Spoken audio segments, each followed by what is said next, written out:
When you buy a tomato at the grocery store, do you know who grew it?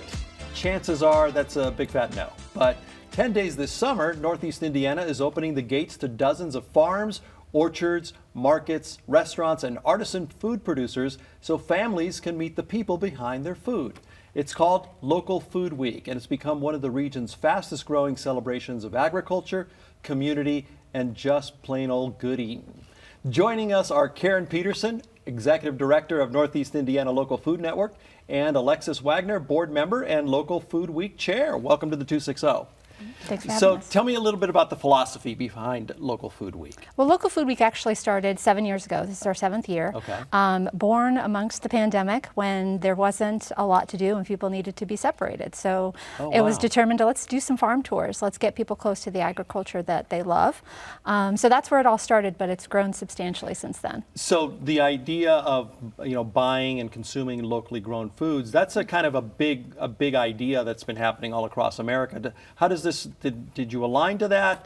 Does this feed into that, or is that the philosophy that you guys adopted during the pandemic? Well, I think it all started with just really trying to get to know those that produce the food that we love. Mm-hmm. Why is that important? Well, I mean, I think, people will invest in those that they know. Anytime you go to a local food producer and meet them or see their farm, I think you're more inclined to buy from them, buy from your neighbors, which is something that we feel strongly as a big part of our economy, and agriculture is huge here. So we'd love to see that grow. This is, you may not know the answer to this, but does it cost more to eat locally? It depends. I mean, I think some things you might find you pay a premium for. I think some of the arguments against that, or some of the flip side of that, is that when you buy local, you're buying something that's most recently come from the ground, so you don't have those storage issues and things. Things last a lot longer. Yeah. So there's a lot less food waste when you buy local. Yeah, that's important. So what makes this, you talked about year 7, what makes this year special? I would say, so we have 117 events and we have 15 new hosts, and so while we have some returning hosts that we're very excited to have again, there are 15 new places that people can experience and just see what else they have to offer. Okay, you brought the companion guide, and this is, it's day by day. It tells you everything that's going on. What are some of the you got to hit some of these things? What are the can't miss events that you want to target or kind of shout out?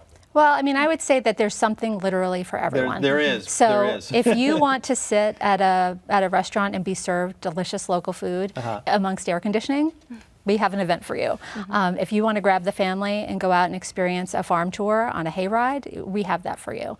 So there's opportunities for education and things like that. So really, we pride ourselves to have something for every person in the community.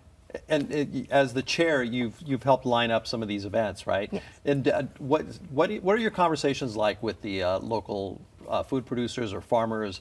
What are you telling them? What are you inviting them into? Yeah, so we invite them to share what they do with people in the area, and so we kind of let them guide the conversation. And so sometimes we know that they grow a specific fruit or vegetable, and if they want to have a class on how to make a syrup, or if they want to show their farm off, or just we kind of let them pick what is the most meaningful for them. I read is there beekeeping classes as well? I mean, there's We have many hosts that bees and beekeeping is a part of their establishment. So Grit and Grace Homestead is actually a brand new event for us this year out in South Whitley.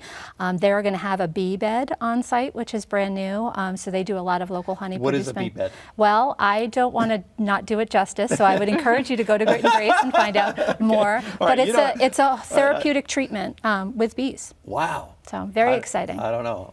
I might be kind of afraid of that one. What are some other? Are there cooking classes that people can take? Yeah, so there's one where you can make an elderberry syrup. So Fearless Cook and Ruby Moon are doing an event up in Noble, which is really exciting. Again, new hosts.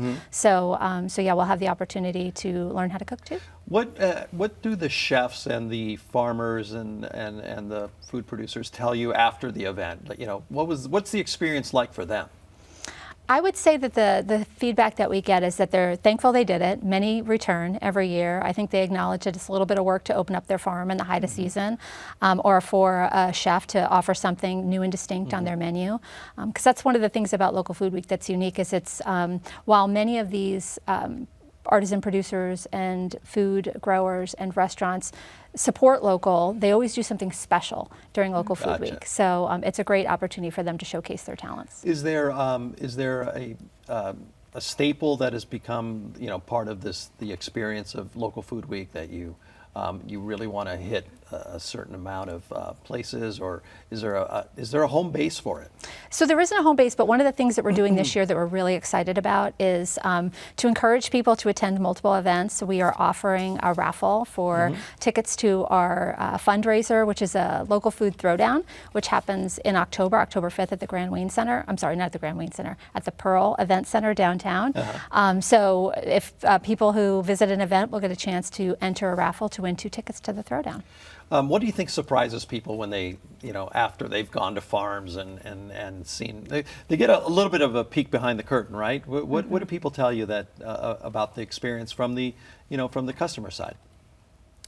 I think they're just very surprised about what they can learn and what they can experience. So like walking amongst sheep or things that Right. they didn't know, or maybe they see it, but they don't quite get to be as immersed in it as the farmers do. And so getting to hear directly from the farmer, and then sometimes the farmers will sell their product that same day, and so they can purchase directly from the Right. farmer as well and build that relationship. And are people able to then continue to buy directly from the farms? Oh yeah, the farms do a great job of letting customers and patrons of Local Food Week know where they can purchase their produce or their local food items. And like Alexa said, many have food available on site.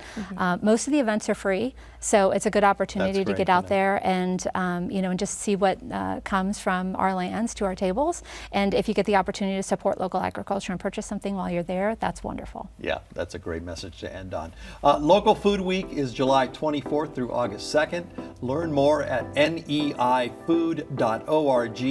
Thank you so much for being on the 260. Thank you. Appreciate you guys.